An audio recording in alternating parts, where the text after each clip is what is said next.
भेटला असला, अशा मानसिक गुलामगिरीत आम्ही नाही. बाबासाहेबांनी इतकी ताकद दिली की जिथं लाथ मारील तिथं पाणी काढील, ही बाबासाहेबांची औलाद आहे. म्हणून कुठल्या गुलामगिरीच्या माणसाच्या चान्सची गरज आम्हाला. म्हणून मी माफी मागणार. असे 56 आले आणि 56 गेले.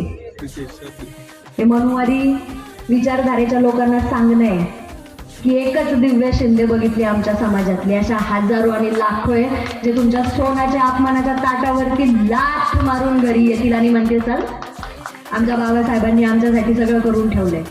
मुळात मनगटात ताकद दिली. काही लोक हे पण म्हणत होते हे चांगलं रेकॉर्ड करा, हे प्रत्येकाला आहे. काही लोक म्हणत होते की ज्या हातात संविधान आहे त्या हातामध्ये तलवार घ्यायची नसती, पण ते विसरून गेले की हे स्वराज्य छत्रपती शिवाजी महाराजांचं आहे आणि त्याला साकारलं डॉक्टर बाबासाहेब आंबेडकरांनी त्यांच्या संविधानात आहे. काय?